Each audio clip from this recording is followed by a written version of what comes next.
Okay, so and also hi to whoever is somewhere else watching this. It's an interesting experience. Right, so I'm not going to really do a formal presentation of the book. What I would like to use the time, our time today, is to for conversation and to hear the thoughts of my my lovely co-panelists.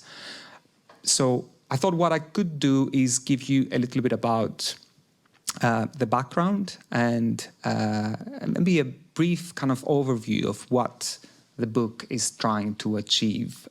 What I think the main questions were for me and where I got with these questions in the process of writing the book. So I'll keep it quite brief. But yeah, hopefully the themes will become more clear after my co-panelists speak too. So the title really encapsulates the key idea behind the project, speculative communities, living with uncertainty in a financialized world. My concern was the question of uncertainty and the way in which markets respond to uncertainty. And I was looking for ways to understand those responses to uncertainty that often seem opaque to us, to outsiders. And in looking at those responses of markets, to also draw lessons for how societies and political agents might be responding to uncertainty, and to see whether there is, in fact, a link between markets' relationship with uncertainty and our own responses to it as we observe them, especially in the contemporary era. So what the book tries to do, the book focuses on the question of speculation. So I'll talk a bit about the two constitutive terms of the main title, speculative communities, which I know that intuitively they sound a bit oxymoronic. They seem antithetical. Speculation we tend to associate with an individual act of placing an act that seeks to benefit from a risk-taking behavior, often recklessly. And communities, of course, speaks to a collective, and so there are positive associations versus negative, individual versus collective. What I did want to do, though, with speculation was to delve into the history of this concept as it appears, especially in financial markets.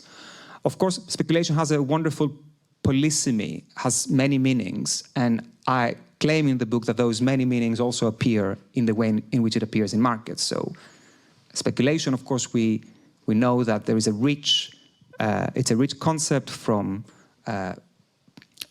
many fields, from religion to science, attempts to construct narratives of the future with which to make sense of an uncertain future. And so in finance, the story I try to tell in the book is one of speculation as one such attempt to create narratives of the future in the realm of the markets, in the realm of the economy. And I claim in the book that that is indeed a collective attempt, that starting from finance, individual agents, individual speculators in markets are never loners. They never act in outside of a social context. And so the way in which I try to explain this in the book is through the notion of the imagination, which is another key component running throughout the theoretical apparatus that I develop in the book. So a speculative act in a market is also an imaginative act. And by that I mean that from the simple point that a speculator has in their minds, it has to imagine another party and another party's valuations of the speculative assets with which it engages. There is always a collective an imagined collective in the minds of a speculator that is essential for the success of the act of speculating. But beyond that, through this lens of the imagination and the importance that the imagination plays in society and in politics, I try to map out ways in which speculation manifests itself in today's social world, especially, as I said earlier, in the beginning of this overview, the way in which our responses to uncertainty. So uncertainty and volatility, instability, ambivalence, these are all key themes in the book. And so this imaginative act of collective speculation is not only the way in which markets deal with those elements, but also how societies and political agents deal with them. That is a core argument. I hope I'll have the opportunity to return to it and give you more examples of this, but perhaps I'll say just one more thing to give you a bit of a taste of what kind of social and political responses I'm referring to here. Because we all understand intuitively that a speculative community, for example, might be, let's say, the retail, the mass shorting saga of the GameStop stock about a year ago, or the cryptocurrency kind of small speculator communities that coalesce around a hope for shorting the powerful players, institutional hedge funds, and so on. It's an easy way to understand what a speculative community might look like at a first glance in the realm of a market. But in the book, I also look at what a speculative community might look like in society. So I look at the way in which digital technologies, everyday technologies that we use in our everyday lives, become the nodes for acts of speculation through which we, as ordinary people outside of markets, form a sense of a collective, an imagined collective. And this is kind of a provocative approach that I take that goes against some of the critiques of surveillance capitalism, for instance, that prioritize the kind of fragmenting and cleaving role of these technologies alongside that fragmenting role of finance in isolating individuals and in cleaving communities. In the book, I claim that there is a kind of imagined community that is generated through our everyday use of various apps like Instagram, TikTok. I talk about dating apps, astrology apps, this bizarre world of virtual world whereby we're all immersed on different levels. And this is an immersion that can be quite confusing and disorienting. But the fact that all those platforms reflect back to us these very uncertain, volatile, and unstable narratives doesn't mean that they don't. These are not collective narratives. I think there is a collective element there, and that is an important one to understand through the lens of speculative communities. So our communities are changing their shape. They're perhaps more difficult to pin down. They're more speculative in nature, but they are nonetheless. We nonetheless are dealing with social formations here. And then there are also examples in politics, and I look in the book at political acts of speculation and counter-speculation, which is the kind of politics, what I call speculative politics, the kind of politics that stays with uncertainty, with volatility, with the hope of benefiting from it, and often even cultivates intentionally, deliberately sowing chaos and volatility to destabilize a system, a political system, and draw profit from that. And then the big question with which the book kind of ends is a very important one, which is if this is a kind of diagnosis of a problem, because the best speculators in today's global political arena are the kind of the rising extreme right and the neo-populist currents of xenophobic, conservative, regressive politics, because the kind of Trumpist, Bolsonaro, Modi, and these kind of Brexit narratives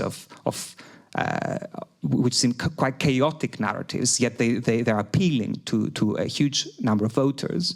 They're appealing because of the openness, I claim, in the book, because people do not only want the stability of security and nationalism, but they also are drawn towards the openness of speculation in those narratives.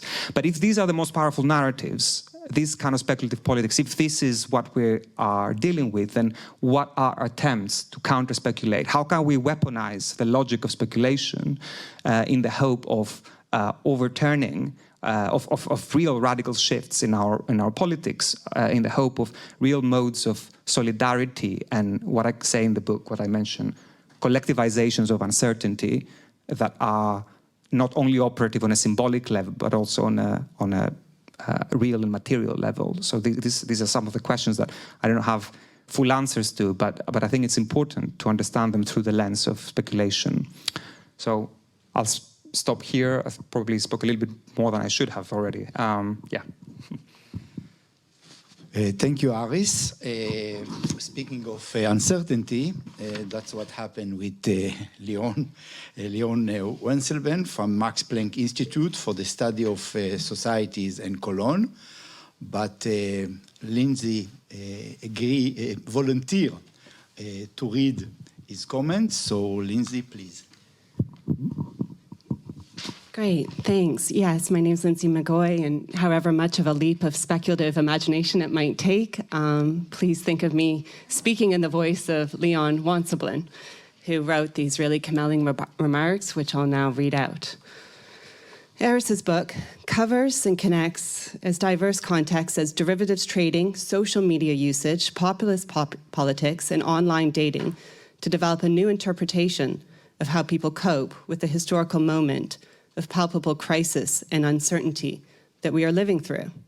The argument is that social media users from north to south, elite investment bankers, as well as day traders, Silicon Valley entrepreneurs, and YouTube influencers all share a new culture of speculative imagination. This imagination is strikingly different from how both critics and champions of contemporary capitalist society characterize its hegemonic cultural dispositions and prevalent social forms. Neither do we observe social disintegration, depoliticization, nor the triumph of the self-optimizing calculative selves, nor a surrender to the fictitious worlds of conspiracy theories and pornographic sex. Instead, as Aris argues, people realize more and more that neither can traditional welfare states deliver stability, nor will the promises for happy, successful lives on the marketplace be kept. They therefore endorse uncertainty as a new mode of existence and as a way to discover unexpected possibilities for society and for sociality. In my review, I want to concentrate on the connection that Aris draws between financial markets and their expansion, in short, financialization, and the alleged diffusion of speculative imaginaries beyond the realm of markets. I organized this discussion around, can you hear me if I lower the microphone? Is that still fine? I think I might just actually not use the microphone. But we need it for the... Oh, I see. Of course. Okay. No problem. So in my review, in Leon's review, he's going to concentrate on the connections that Aris draws between financial markets and their expansion. So let me turn to his first argument. He's made three. I'm going to pass you the mic, bottom. Thank you. He has three key arguments that he wants to make. He wants to elaborate three critiques he thinks you're making, and then he wants to engage with them. So let me turn to a first version of the argument. In some passages of the book, Aris seems to suggest that since the emergence of a modern financial instruments and markets, we observe the development of a popular culture of speculation. In the late 19th century, until the 1930s crash, we see how wide segments of the population are attracted to the spectacle of markets, either through newspapers, fiction writing, or as active participants in bucket shops. Later, we see how speculative trading becomes iconized through Gordon Gekko in the movie Wall Street. Accordingly, Aris suggests that with financialization, this popular culture of speculation becomes increasingly attractive to large swathes of the population, leading many people to adopt speculative attitudes in their own lives. My critique of this story is quite straightforward. I don't want to deny the existence of a popular culture of speculation, but I am skeptical how important this is to the development of finance in the late 20th and early 21st centuries. Why? Because in my reading, financialization emerges as a transformative force in capitalism, precisely because it goes considerably beyond speculative spirits. While the invention of speculative instruments and risky market wagers remain a key aspect of markets, financialization means that finance colonizes and recodes relationships and practices that are associated with notions of security, welfare, and prudence. This means that while finance remains highly volatile and unstable as a market process, its speculative moment is obfuscated, hedged, and so deeply integrated into normalized socialized existence that we hardly recognize it. Let me illustrate this with 3 empirical observations. First and most obviously, while especially in Anglo-Saxon countries, many people are invested in the stock market in some way, only a small minority speculate on its behalf. In the United States, 52% of the population owns stocks, but only 14% trade directly, while the vast majority is invested through investment funds and retirement plans like 401ks. So the nation of stockholders, whose early promotions and failures Julia Oates describes so eloquently, has only become reality through various chains and mechanisms that position the individual as organization man rather than homo speculans, that is, as a relatively powerless, passive customer participating in finance through standardized, restrictive, opaque contractual relationships rather than through daring uncertainty endorsing speculation on stock exchange. Secondly, household participation in financialization, especially in the middle classes, has primarily been mediated by home ownership. In most countries, real estate ownership constitutes the largest share of household wealth. And even in countries like the United States, where we see larger household financial wealth, purchasing a house on debt still constitutes the single most significant way of embedding the respective household into financialization. Home ownership has been significantly transformed through various speculative elements, such as variable rate loans, equity withdrawals, and purchases on expectations of ever-rising prices. But people, by and large, still purchase homes to live in them, and or because they believe that housing wealth provides some security against increasingly volatile financial markets, labor relations, and welfare systems. Again, I do not really see a homo speculans emerging from this most significant aspect of, he puts in quote, pedestrian financialization. Thirdly, even when we turn to the realms of high finance, the dominant actors and practices today have little to do with the ruthless maverick proprietary traders that Mitch Abulafia and Nor Cetina describe in their 1990s, early 2000s work. Today's major investors, the giant asset managers BlackRock, PIMCO et al., literally invest in every company of every major stock exchange around the world in a stupendous routine. Moreover, activities reaching from repo lending, mortgage securitization to government bond investment have been insured or at least publicly supported through institutions like Fannie Mae, as well as massive central bank interventions during the recent decade. After becoming chairman of the Fed, even libertarian Alan Greenspan converted to the view that important financial markets and systematically important financial institutions should not be allowed to fail. This is no environment, I would contend, in which a Hayekian embrace of uncertainty and a culture of speculation are likely to flourish. More to the point, even if financial markets have not relied on the appeal of speculation as a cultural template, but instead have primarily integrated large swathes of the population through pretensions of security and welfare, it is unlikely, I would contend, that people are drawn to speculation as an appealing imaginary beyond the market realm. A second, somewhat different way to defend the argument, then, is that rather than fostering a widely appealing culture of speculation, what we see is the effective work of finance's destructive force. With financialization, the unavoidable cycles of boom and bust affect economies and societies writ large. Moreover, in highly financialized societies, welfare states and institutions like labor unions and expert advice givers have become less and less capable of protecting people from finance's destructive forces. Accordingly, Aris might argue that it is in this context, this capacity of finance to wreak havoc, that contributes to the spread of the speculative imagination. People see no other option than to embrace volatility and accept that wherever they turn, because they will have to deal and cope with broken promises. This then forces them to adopt speculative attitudes by default. That is, in my view, a more plausible version of the argument. We know that financial busts have deep-running economic and social consequences and that they create conditions under which radical political movements emerge. However, it is one thing to accept that financial busts lead to a period of interregnum and quite another to argue that speculative imaginations emerge as a new force of social integration at such junctures. Take Aris's interpretation of populist movements during the late 19th and early 20th century in the United States.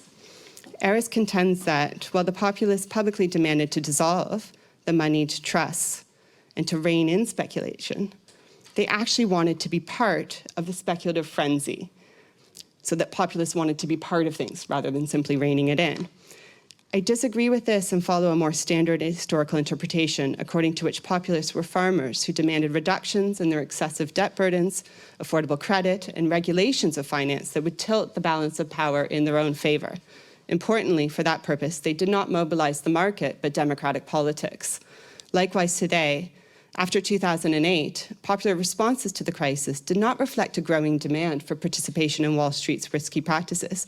The predicament of the moment rather consisted in the inability of democratic political systems to forge alliances and articulate sound policies that effectively reined in the very practices that had contributed to the devastating financial crisis and increased skewed distributional outcomes. This then brings me to the third version of the argument. Here, Aris looks at electronic as well as digital interactive technologies, from the stock ticker to early routers, computer terminals in the 1970s, to online retail brokerage systems. We know that such technologies have been crucial for the expansion of financial markets and for the adoption of particular processes of speculation. Aris turns to this history of technology to argue that we observe a convergence between technologized speculative practices in finance and non-financial speculative practice in social media use. To cope with hyper-visuality combined with obscure algorithms, the existence of sheer inexhaustible options, and the persistently unfulfilled promises of dating apps, astrology sites, and Facebook friendships, users endorse uncertainty, confusion, and fictionality.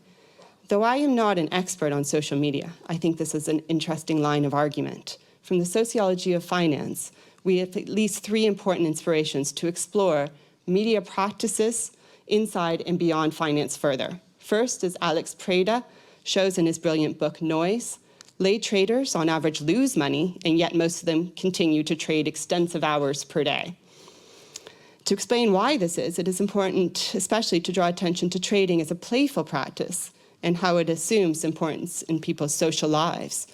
Relatedly, Daniel Friedman shows in his book, Freedom for Work, that Argentinian amateur traders associate financial speculation with a notion of entrepreneurial self-reliance that shapes their whole identities. Last but not least, in an underappreciated paper from the early 2000s, Nora Cetina and Urs Breuker argue that bankers engaged in high-stakes speculative trades are immersed in a Lacanian lack-wanting structure. They confront the market as an all-powerful, opaque, yet always changing entity that ever entices new trades and demands full attention in a ceaseless process of acting upon and thereby only enlarging uncertainties. More work could be done along these lines, especially after we have learned about the importance of social media communication amongst traders during the GameStop episode. I read Aris's book as motivating such research and suggesting inspiring concepts for it. But before moving to future plans, I'd be curious to hear Aris's reaction to my three proposed interpretations and related critiques of his book. Thank you, Linsey, for reading Leon's comments. And I will now show the video by Professor Juan Pablo-Guerra from University of California of San Diego.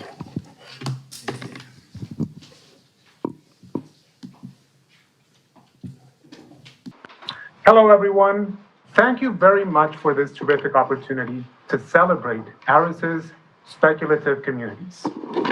I really wish I were able to celebrate this in person, joining the festivities in Amsterdam in what is one of the most exciting organizations in our profession, and of one of the best books published in recent years on financialization and its social implications.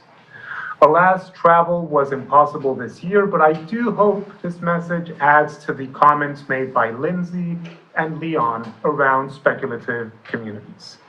Again, thank you, and apologies for not being there with you today.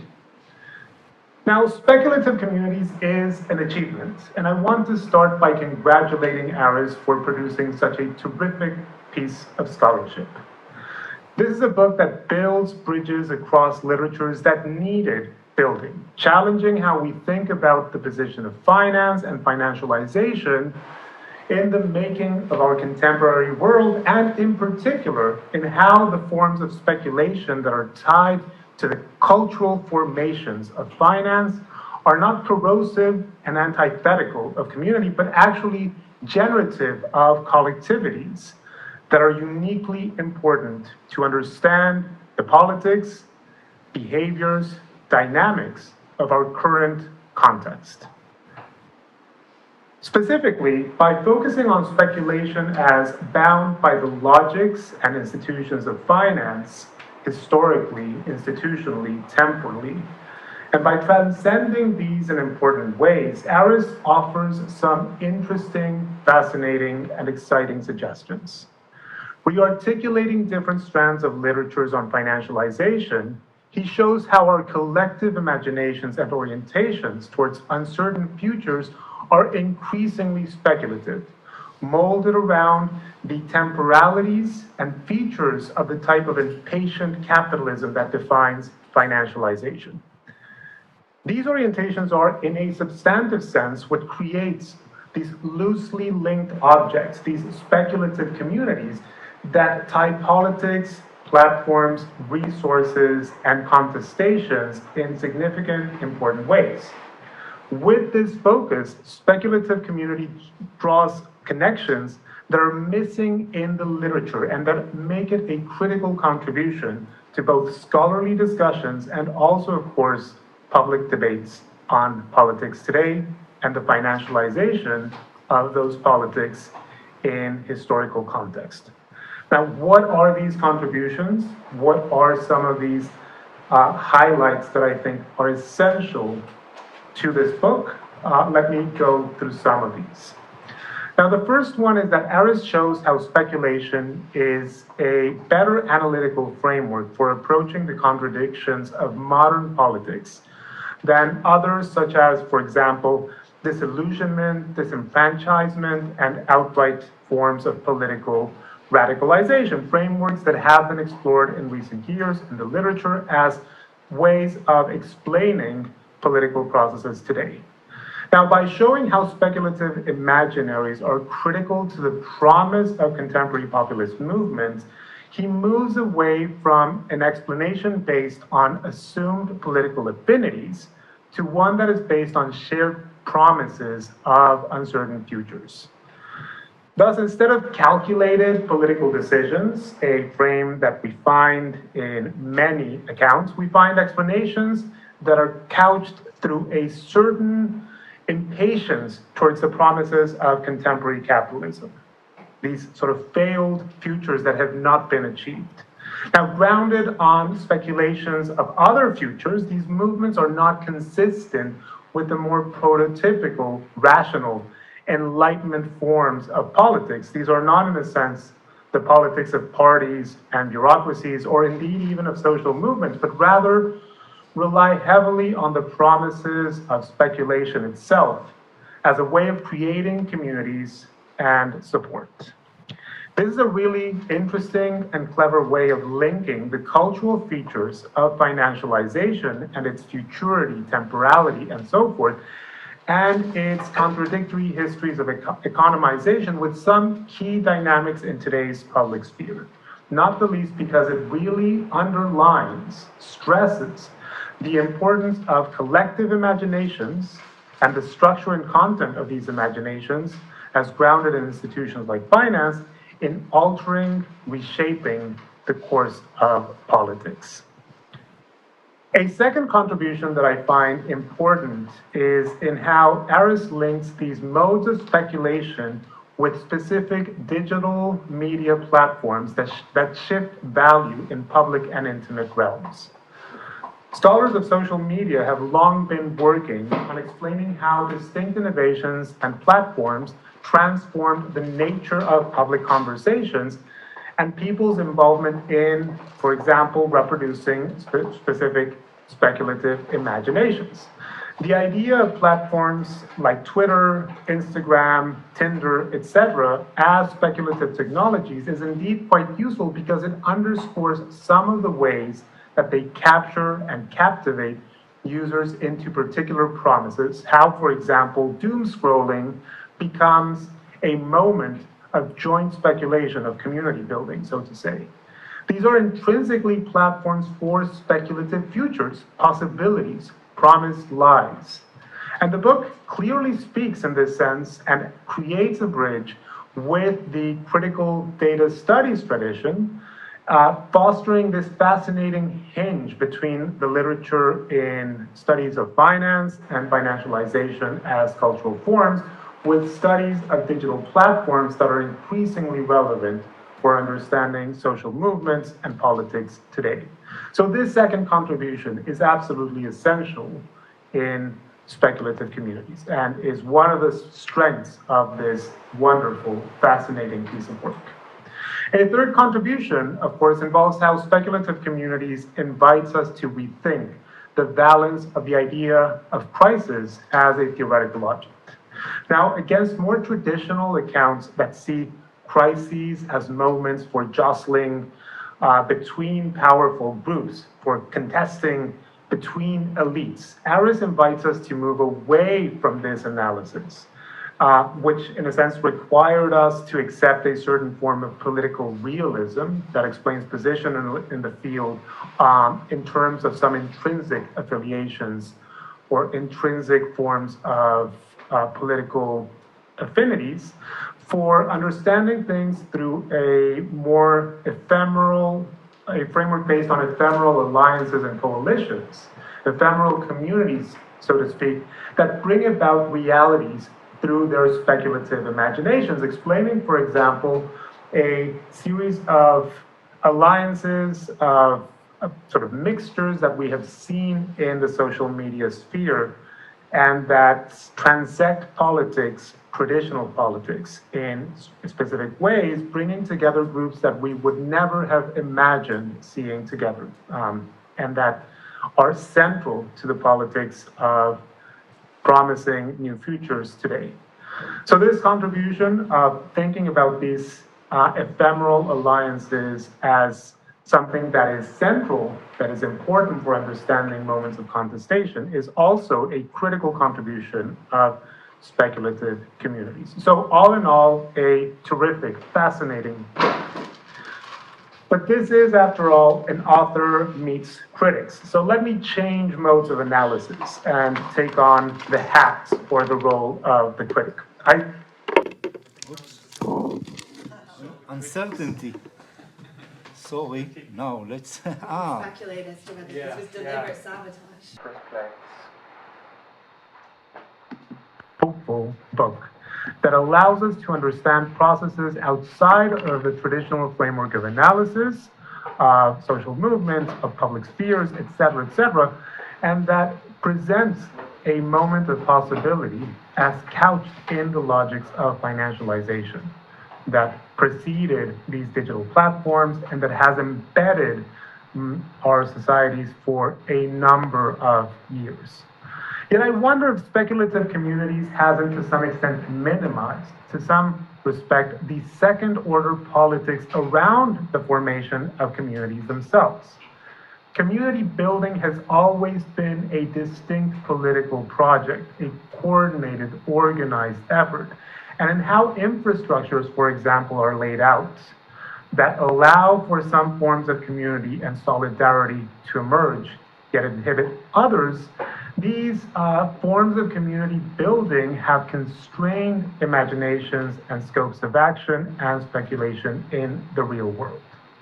We see this, for example, in finance, where how financial markets were built from scratch with computers, with cables, etc., made certain imaginaries more possible than others. This explains why discussions about speed became more central than discussions about equality, why competition became more central in our imaginations and promises than, for example, fairness. This was, to some extent, infrastructured into the fabric of markets themselves. So one of the questions that emerges in this sense is how these sort of forms of community making are, to some extent, determined ex ante by the types of devices, infrastructures, possibilities, et cetera, that are built into the world.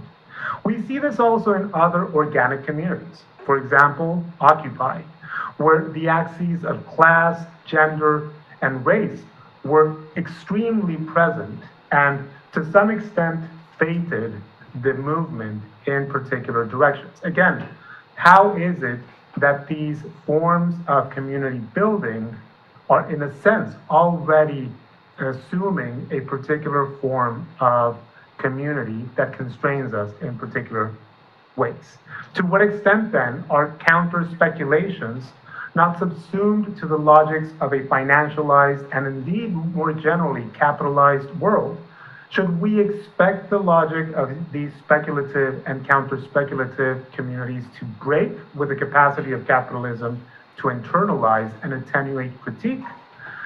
This links to the focus on digital platforms in speculative communities, of course, as these are flexible and malleable indeed, but they are often prefigured courses of action through algorithmic means. Is there indeed a formation beyond the speculative communities of financialization that we might want to imagine, one that might move us, for example, towards the forms of solidarity around labor, work, and strike that might be relevant in today's world, rather than sort of prefigured by the logics of individualized uncertainty management that structurally underline finance's imagination? So in a sense, to what extent are these speculative communities not giving ground to the sort of possibilities of action that we might have by accepting, to a certain extent, the logics of finance, the logics of capital, as the only ways of creating our joint communal imaginations? Those are my thoughts and those are my questions around this book. Again, I think it is one of the most important contributions we've seen in the literature in recent years. It is a book to be celebrated, and I am very sorry that I'm not there with you to celebrate Aris and his fantastic contribution. I think this will be a classic. It already is, and I wish that it is widely read, widely engaged in, and used in years to come. Thank you very much, and I hope that my comments sort of trigger some conversation and make this the amazing AMC that it should be. Thank you very much. Now we will move on to Professor Linsey McGoey from University of Essex. Great. Well, it's really nice to have a chance to comment on Aris's rich and compelling new book. I want to start off with the things that I enjoyed most about it. First off, it's a really well-written book with some phrases that linger for a long time and then encapsulate the main theoretical contributions in a concise, but also in times in a quite poetic way.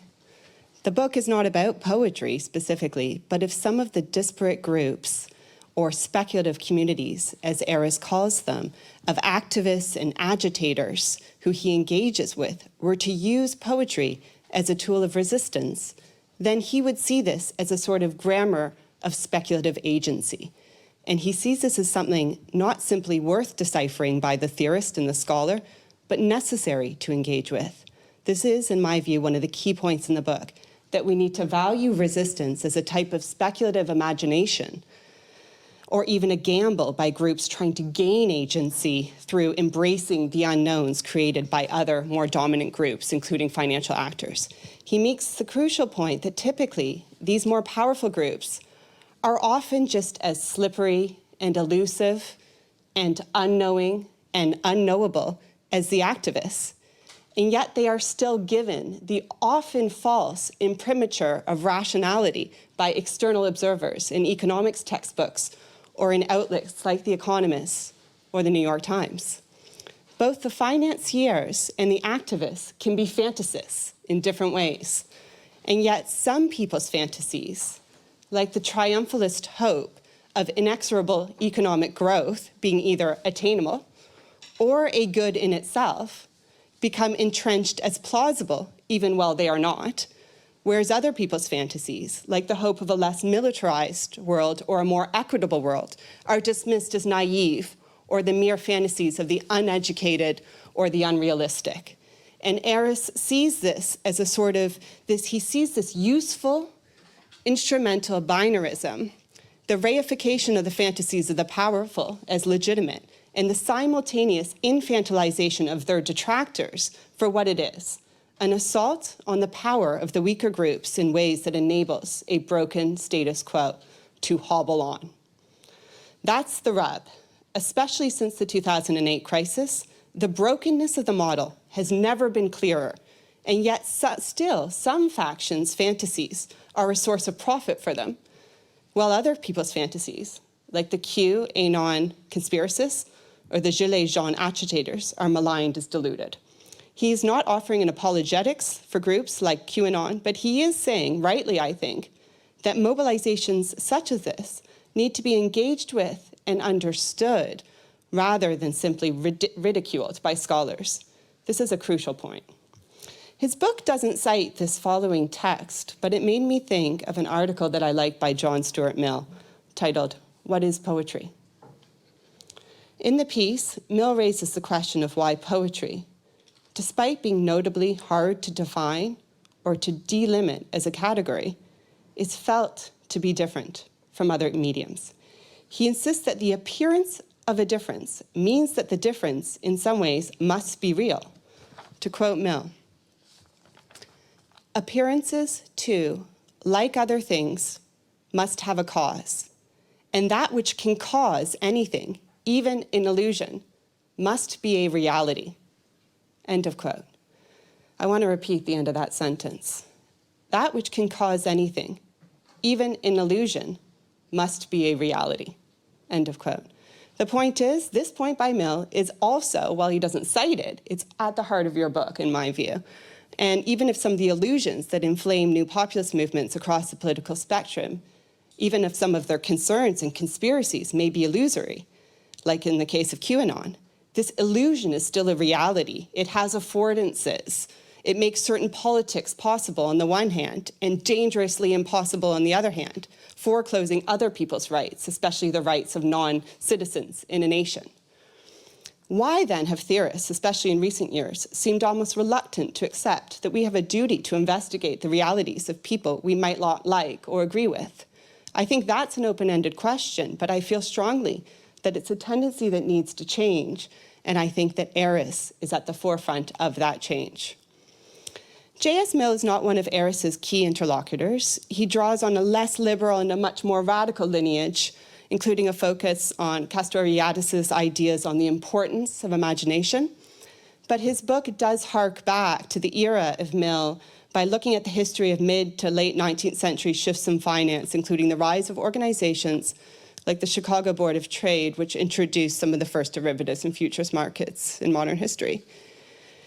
And he makes good points in this section about how the extra liquidity introduced through forward contracts creates a type of collective insurance for farmers and other market actors that can't be dismissed in the way that finance is sometimes dismissed as a type of parasite sucking life from the so-called real economy.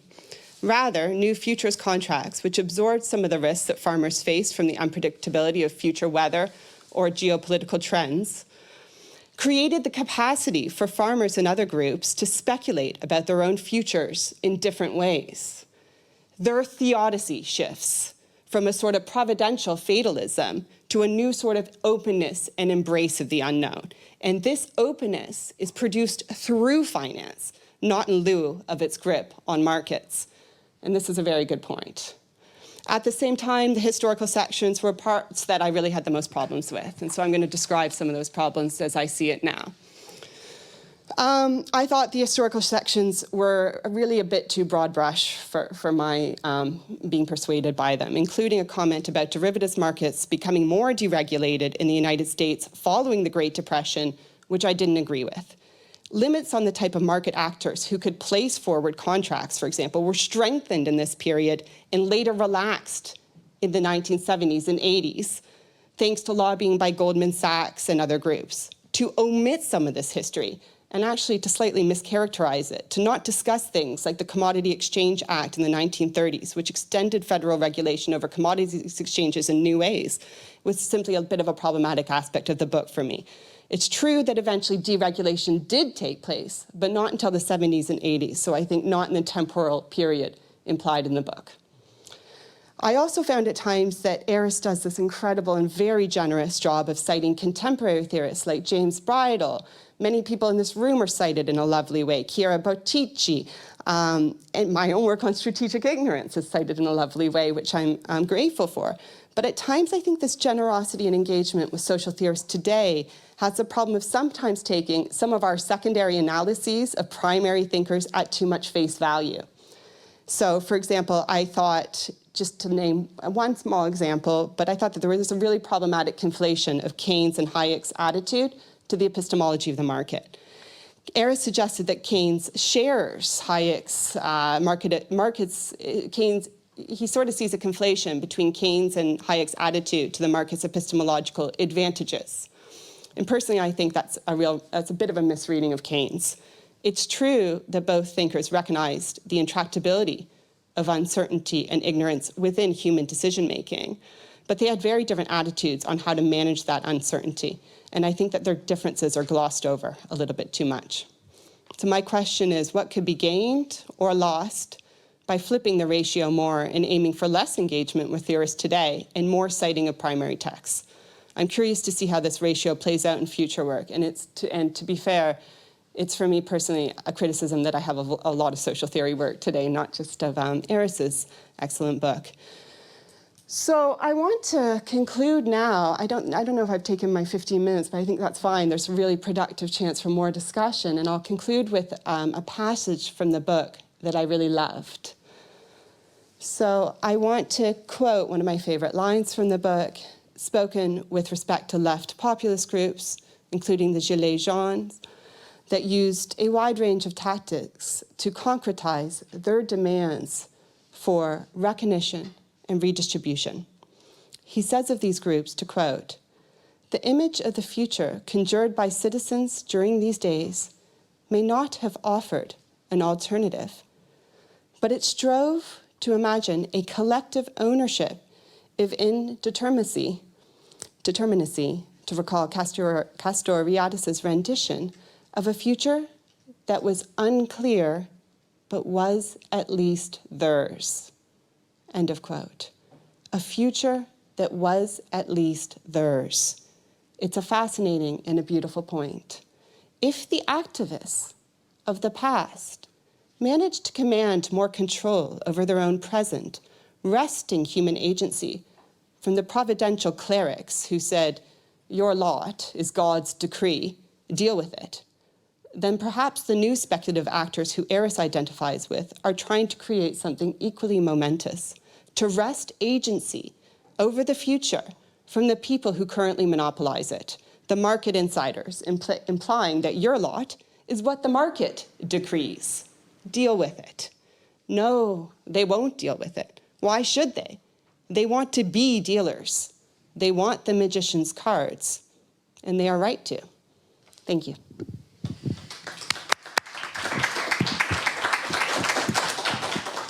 Thank you, Linsey. Now, is it time? Okay, yeah. This was beautiful, Linsey. Thank you so much. And thanks to also Leon and JP for their own incredibly rich, insightful, engaging thoughts and criticisms that I thought are all very, very well. They're all very well taken, and what I will try to do, because I want to have time to hear some of the audience thoughts as well and take some questions. I'll try maybe to respond to some of those points and maybe find a bit of a common kind of ground across them. maybe I will start with Linsey, actually, because I think I don't have much in my defense here on both of the comments that you make. I think the historical part of the book, and Linsey and I have been talking about history and sociology. Actually, Will Davis, who's here, recently wrote a piece about history and sociology that I think is very interesting. The historical part of the book, as a non-historian, for me, it was just a very challenging part of writing. I felt it was important to try and understand not just the timeline of events, but also to see what were to try and understand better what was happening around the first speculative financial markets, not just in them, but also around them. I mean, that was something that I was trying to do through reading secondary material. But my timeline, as Linsey correctly mentions, is focused on this 19th century, latter part of the 19th century, and then the transition into the 20th century, the big financial events of that time, and the big fights, institutional fights for legitimacy of formal speculation. And out of those struggles for the legitimacy of speculation, for the moral legitimacy of speculation, we are led into the first decades of the 20th century and into the Great Depression, the crash. And what follows from then on is not a period that I engage deeply in my narrative. And I think that is perhaps a weakness. But I think there is also a point that I make there through that links to your second point. I try to engage important economic historians who have made an argument that in spite of the fact that regulation increased following the Great Depression, the role of credit markets remained vital in the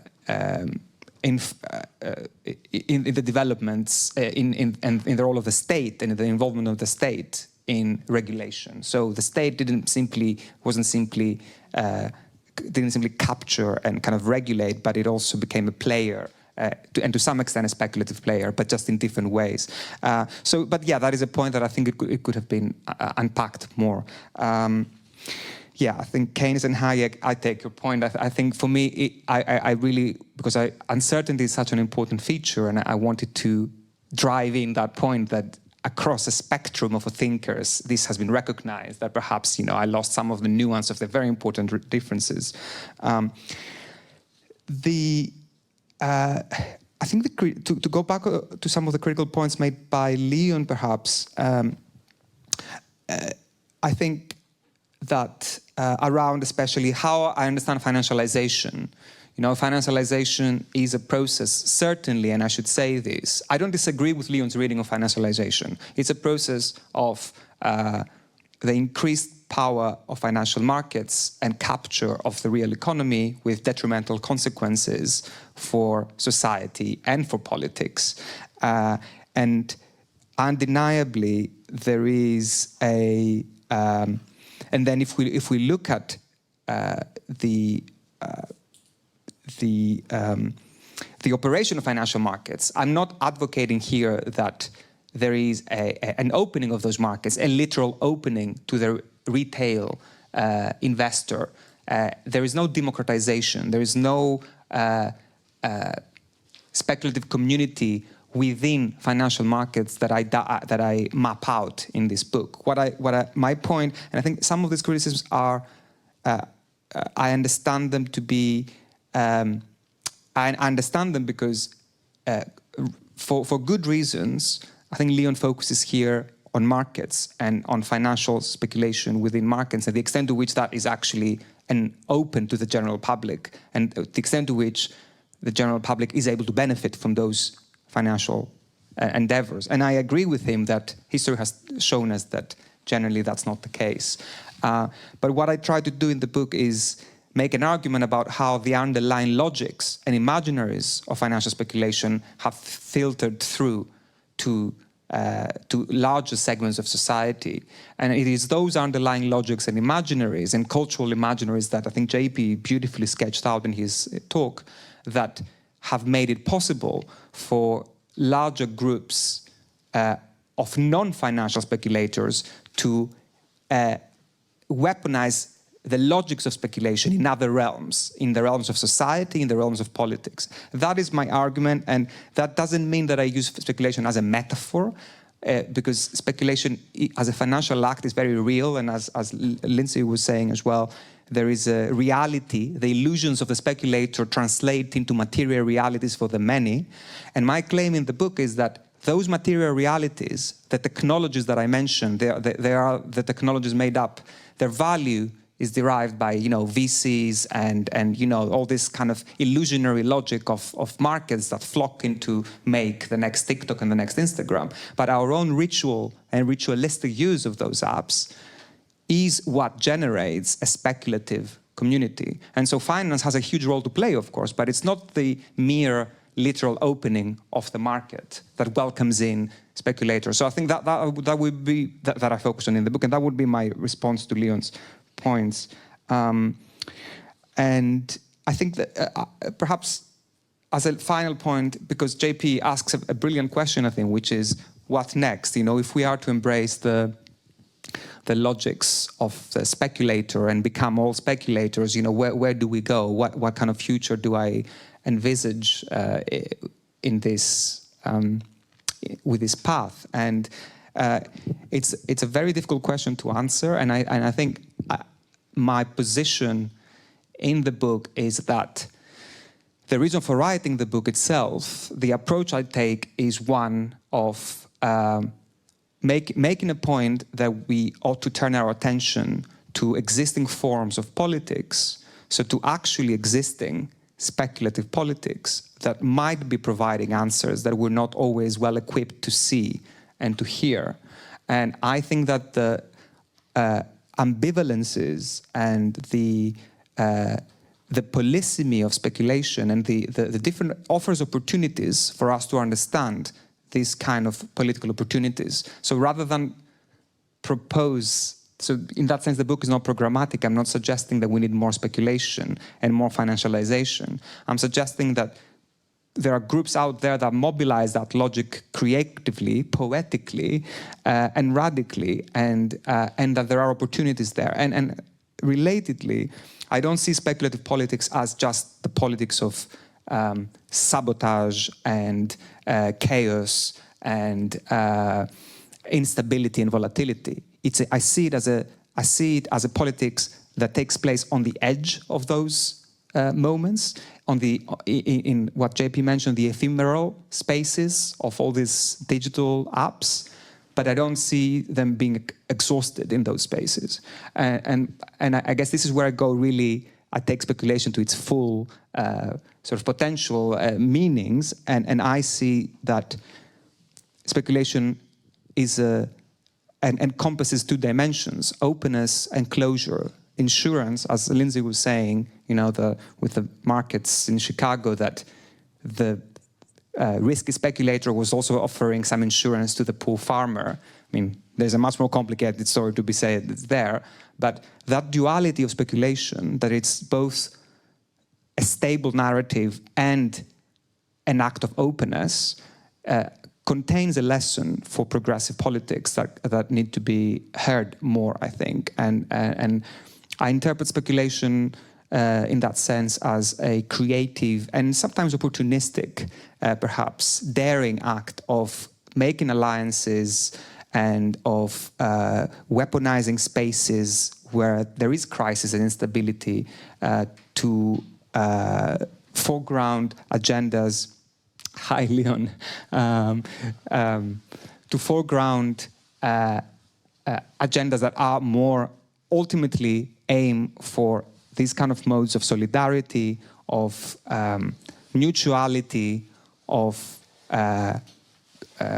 sharing responsibility that will allow successful wagers on the future. So for me, ultimately, a successful wager on the future, a successful political wager, on the unknowability, the openness of the future, can only work from a position of relative security. And the claim in the book is that this security is often found in the nationalist symbolic capital, symbolic capital of this kind of extreme right, but it's also found in other spaces. And yeah, perhaps I should leave it here, but I think I couldn't have answered all the comments, but thanks again to all of you, and welcome to Leon, who just arrived. And yeah, perhaps, I don't know, Danny, maybe we can have comments. Yeah, comments. Right? So far, I couldn't possibly comment.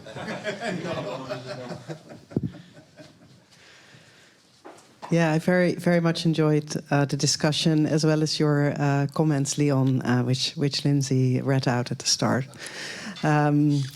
So I wanted to ask you about relations between speculation and prediction. Because alongside financialization in very specific domains like media and health and education, we've seen the uptake of predictive analytics intensifying. So more and more monitoring, enabling then predictive methods and approaches. And I mean, the line there is, oh, you may not know your future, but the algorithm does. And I mean, I find your insistence and also the prominence in the discussion of indeterminacy, well, really, really inspiring with that in the back of my mind. So I wondered if you could say a bit about those ongoing reorganizations of these social domains that can be seen to disarticulate uncertainty through this predictive analytics. How does speculation operate in the face of that? Would you like me to take them one by one or take a few? I don't mind. No, start. Yeah. Okay. Thank you for this. A very important question, and I do engage this world of prediction, algorithmic prediction, big data, and the kind of promise of certainty that is contained in those worlds. And my argument there is that, I guess it's a twofold argument. On the one hand, we know that certainty doesn't exist. And with the development of those technologies and machine learning, big data, crunching, there are certain claims about full control of the future, but they are very seriously and heavily disputed, the extent to which there is a clarity that is offered through that. In fact, what's fascinating and a fantastic work on the sociology of finance shows us how even increasingly the world of financial trading, the highly quantitative machine learning algorithmic trading, is very little understood by traders themselves. Like the mechanics, this dark box of what goes into the algorithm to act is very opaque even to the traders themselves. So the element of opacity is a very interesting one. There is the promise of prediction, but there's immense opacity on what leads to that prediction. And I think for me, what's fascinating and what I try to do in the book is to look at how we as users of those predictive technologies respond to what we're presented with. And sure, there is this scary realization of predictive patterns that we are thrown back to us. But there is also opacity, and I think what these technologies do, and it's not as well, in my view, maybe theorized, and is that they mirror our uncertainties. They compound our confusion. And I think that in doing that, they also generate a kind of, I think, a certain kind of imaginary. And that is what I call a kind of narrative that is more fragmented, more clouded, more confusing, but nonetheless, it is a kind of collective imaginary. And I think that is an interesting process, and I'm interested in that process more than I am in the power of prediction and the promise of prediction.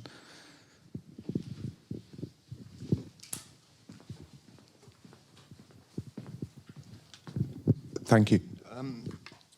I wonder if you could react to other work, sort of related work, and I'm thinking of Dick Bryan and Mike Rafferty's work, and their nomination of derivatives as flexible anchors. And I'm thinking of Randy Martin's work, which sort of opened up the kind of optionality of social life, I think, for people.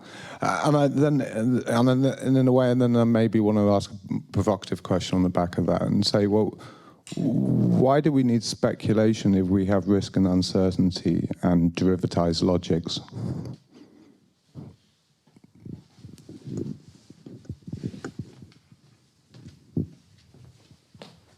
Good exercise. Thanks for this, and I'm familiar with his works, and especially Randy Martin is a major influence. I love his work. I mean, he was an amazing scholar. Why do we need speculation when we have the derivative logic? There's a fixing element to logic. There certainly is a fixing element to it. And Yeah. Sort of discombobulation of social life, and there's a kind of optionizing of social life that's going on, and a derivatized logic when we look at assets and how we think about different assets and different institutions get broken up, etc. This is a kind of one story of financialization and its social journey. Yeah. And you have a different story. Yeah, a slightly different story. I mean, I think Randy Martin, especially in his work,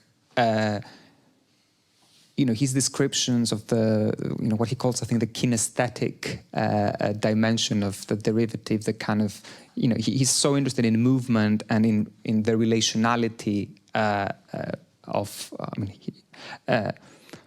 sort of, so social forms interest Martin. I think with, I guess, I probably have said a lot already on this, the advantages of speculation, but maybe one in particular that I think is relevant, that moves us maybe forward from this individual politics, I think, is Randy Martin calls it, is that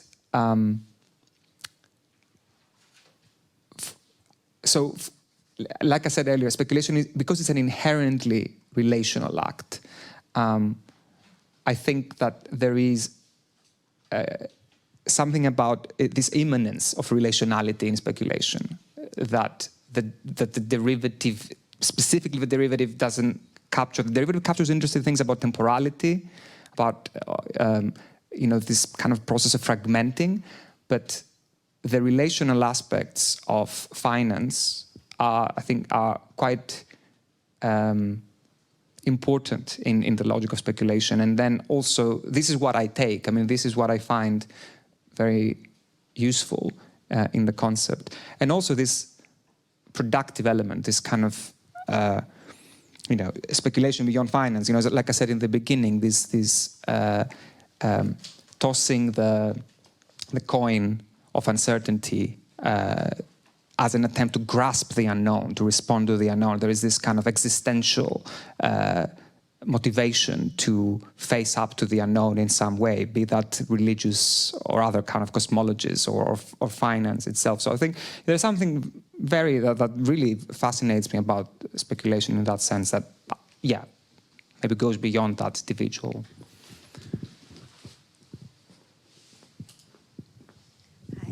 Thank you. I haven't yet read your book, but I will surely buy it. Maybe can I just say, yeah. It's a shameless advertising. One option is for everyone here, especially if you're based in North America, you can buy with 30% discount using this code. The other option is, I need to do this because it's a local. I'm sorry to cut you off like this. It's not, but so. Huh? No, but so I just want to thank, because the Athenaeum bookshop here in Amsterdam, they are absolutely, it's one of the oldest and most beautiful bookshops in Amsterdam, and I just signed up some copies there, and they're doing also a discount for SASE participants and support the local bookshop and so on. That's the only reason I wanted to put that up, and if you are going to buy the book, I mean, this is, I think, the place to buy it while you're in Amsterdam. And now, sorry, I'll go back to your question. Sorry about this inelegant kind of... Yes. So my question is this. I did an ethnographic study of Israeli lay traders And one of the things that happened there was that lay traders speculate on national events and the way that the national events move the markets, but they're able, or a part of their practice is to bracket their national identity while doing so and still insist on its meaningfulness outside the market. In other words, if there is a speculative community here, if I understood correctly what you mean by that, then there is an ability to put a bracket around it and say, this is what I do in the market, and it doesn't threaten or it doesn't jeopardize my sense of commitment to the national identity outside the market. So traders can, in a sense, bet on how to make money out of war, while realizing this cynicism that is entangled in this practice, and still maintain a sense of an imagined community that is not speculative in that sense, and to which they insist that they are committed to. So in a sense, they're able both to sort of insist on the gravity of a national identity and defer it at the same time. So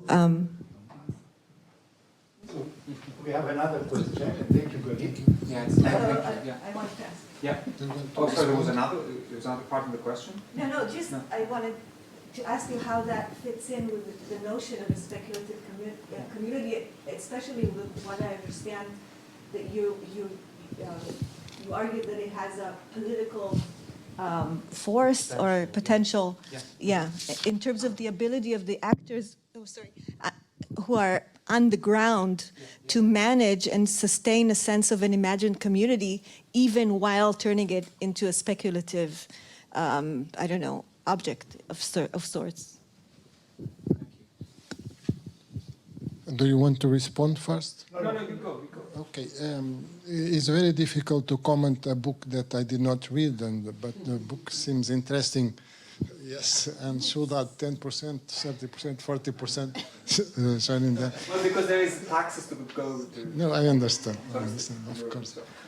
But your point seems to be that other groups can take the activity of speculation and benefiting from it, and especially marginalized groups can take advantage from speculation. Now, I have two questions. From someone that did not read the book, I must emphasize this. But the first one is that when speculation is conducted in finance, sometimes, and especially in financial speculation, it is done with, how should we say, with some, we can even characterize it with some evil purposes, so that the firm is going to fail, that the firm is going to be bankrupt. Even, for example, in Casino Royale, a James Bond movie, so the bad guy put some bombs in planes, and then he bought some put options from airplane companies because the price is going down. Then James Bond goes to the plane and dislodges the bombs. This is to say, should we classify this speculation according to a moral stand? So there should be a good speculation, a bad speculation. Can we do this? And the second question I have is the following, that sometimes it appears to be speculation, but it's not really speculation because all the odds are set beforehand. For example, a casino player, he might think that he's speculating, but in reality, the odds are going against him or her. So these are my two questions. Thank you very much, and good luck with the book. Thank you. Thanks. This is for the next book, right? Yeah. I think I'm going to latch on to that, because I was also kind of wondering, because it seems like at least the cases that I'm familiar with that you describe, which is cryptocurrencies and the GameStop story, it's nobody there wants to be a speculator. Like the speculation is the outside description, but all of them, they seem to like constantly try to collapse the uncertainty because they instead tell stories about how there's like almost a historical determinism they are following. Like in the GameStop case, I believe they found some market mechanism and there will be a short squeeze, and then there's a mechanism that's like deterministic that they're exploiting. And then they kind of cope with some other stories about it's a good company and so on. But I mean, that's basically the trajectory. And in cryptocurrencies, you also get that, where like the speculation is just the present moment, but really there's like this, they compared to the adoption of the internet, or they basically believe there's like almost a historical trajectory towards digitalization and towards this technology being triumphant in the end. So I think that is the first thing where I'm kind of wondering, like, where does speculation really come into this picture if nobody wants to be a speculator? I mean, it's a bit of a cover story, but in reality, nobody wants to carry that uncertainty, not even the companies or hedge funds that are involved. I mean, if you have something like payment for order flows or so, they obviously believe there's a sucker and they want the money, but they're not like trying to gamble against like small investors. And I think the second question that's also, I guess, a bit speculative is I kind of see where you're coming from with the idea that like speculation is in the forefront of many of these communities, but I'm also, like, now that I'm rehearing it here, it's makes me wonder if financialization together with digital technologies has kind of ruined speculation, because like it has like opened a window of the idea there's like an infinite payoff, and with an infinite payoff I can take the dumbest bets, because I believe like even if I just do the equation, even if the chances are abysmally low, if the amount of money to be gained is infinite, then it's still a positive gain and I can take that. And I mean, like with Bitcoin to 1 million, or maybe a GameStop share should be worth 10 million or something really absurd things. So I'm kind of wondering, like, did this lead them a bit astray, that like this combination of financialization and digitalization, that they speculate on the really impossible outcomes, versus maybe the more positive notion of speculation as like a utopian project or so, where you still envision a world and you speculate, you take risks or so, but you have a more realistic assessment of that it is risks and that there's something to be gained, and that what you could gain is also good, but not like absurdly out of. Thanks. You have 5 minutes to answer all the questions. So try to combine. Thank you. Thank you to all. These are great questions.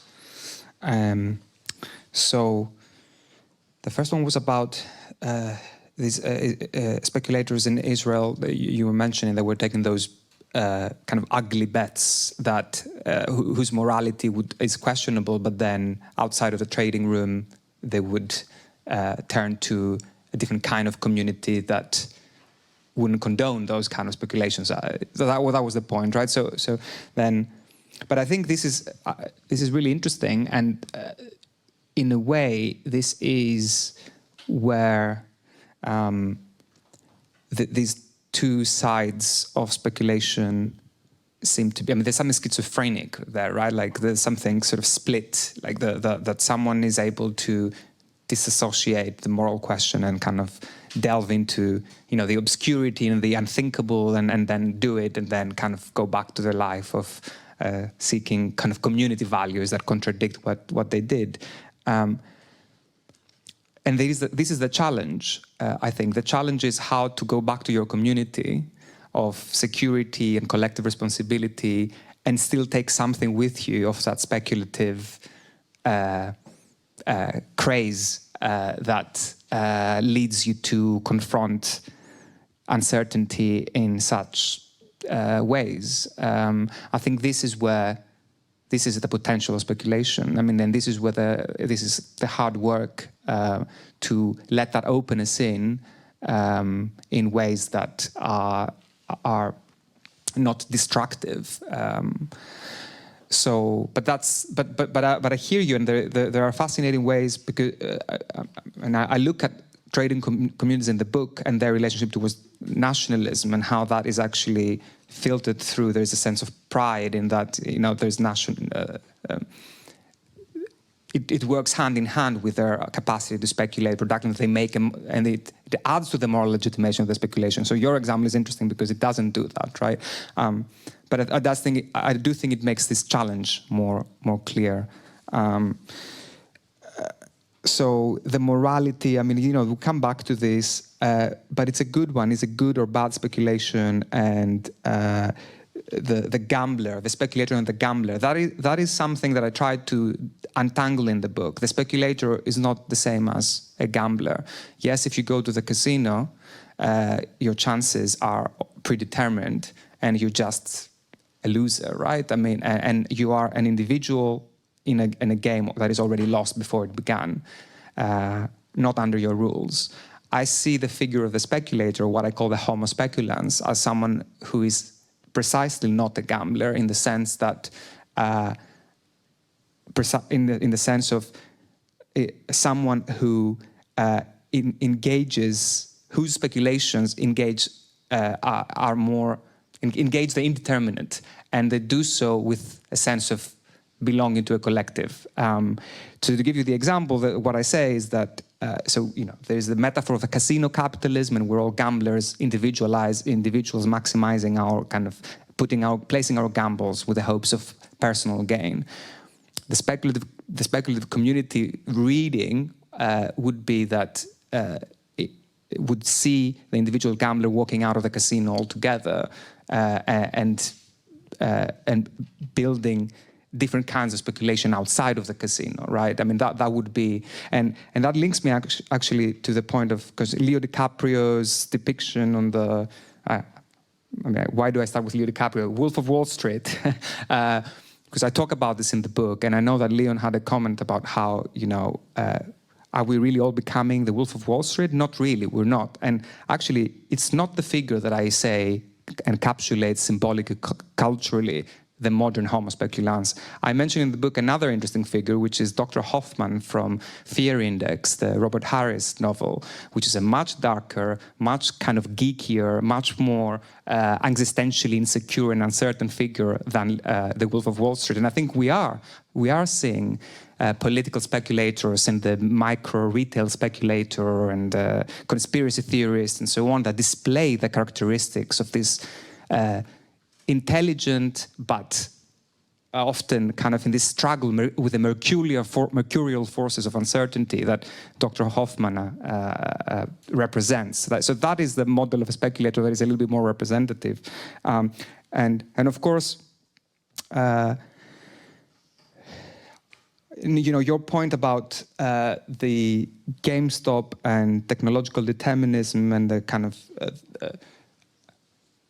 yes, I see your point. I do think these worlds, so the worlds of crypto and NFT trading are fascinating, or not as fascinating actually, but in any case, when I was writing the book, they hadn't exploded in the way that they have in the last couple of years. But I think they are an example of a speculative community, not one that I would see as hopeful in any way, one that indeed I agree with you takes us away from the more progressive, you called it utopian project of building a more just future through speculation.